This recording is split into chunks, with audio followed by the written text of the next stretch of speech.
brain fog and fatigue. I had mood swings, had really big issues with consistency with my periods, had light sensitivity, and just overall general discomfort and frustration. And it's tough knowing that I don't feel good. I think in the beginning I tried to start doing things on my own, but I quickly figured out that I didn't necessarily know what I was doing. I think it's hard growing up my age. I'm in my mid-30s.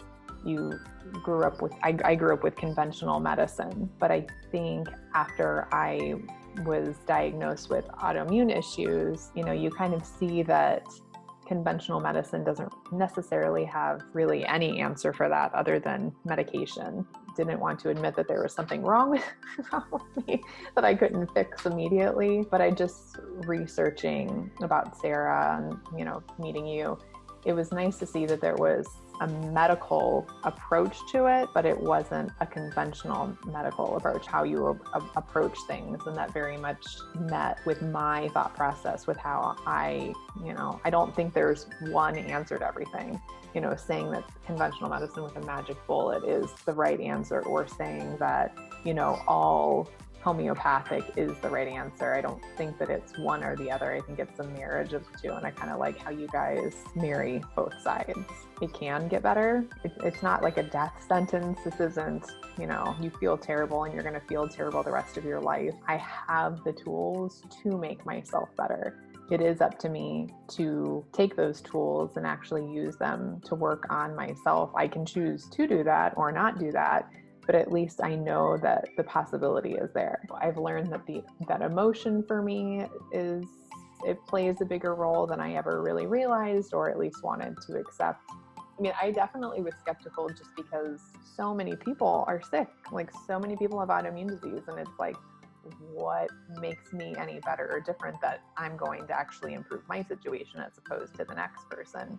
So, I was definitely skeptical. The food is I think the easiest thing to focus on sometimes, just because it's a universal part of our culture, eating, but that's not the only part of it. And when I had my period last month and it just kind of came and went, and I was like, wow, that was so much better than before. And it was kind of funny that I almost didn't notice it, but that's the goal, to not notice it. That's the point.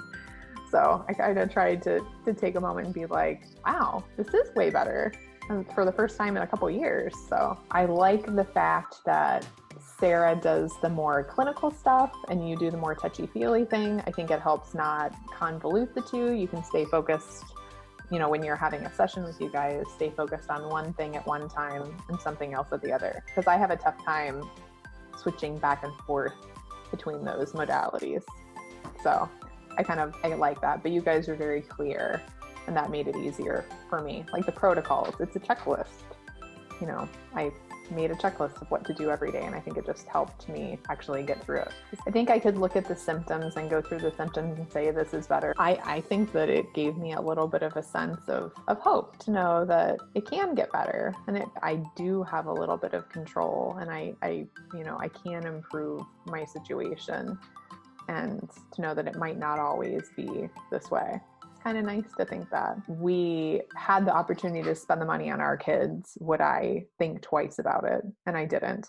We would obviously spend it on them. So, it is definitely an investment, but I would say that it's definitely worth it, because I guess it's just a matter of how much is your peace of mind worth. I could slog through this on my own. I could try to go see, a bunch of other doctors and not really have a clear path, but it's kind of nice that everything's all in one place. I don't have to go to 50 different places to try to figure out what I need to do. You guys are all in one place. And honestly, for me, just because I do take care of my kids, I don't have to go anywhere to meet with you guys. Like, I can do it all from the house. It makes it easier. No matter how old you are, you don't have to feel bad.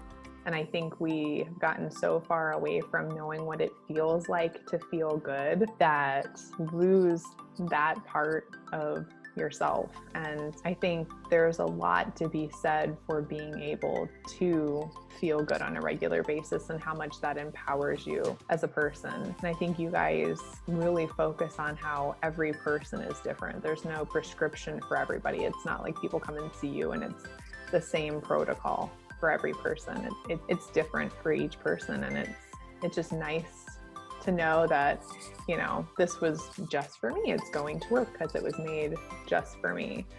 And I think that there's a lot of power in that, especially with how toxic our culture is right now with lifestyle and with eating. And it's just, you know, you don't really realize how bad we as a collective, we have gotten until you really sit down and look at how good it could be.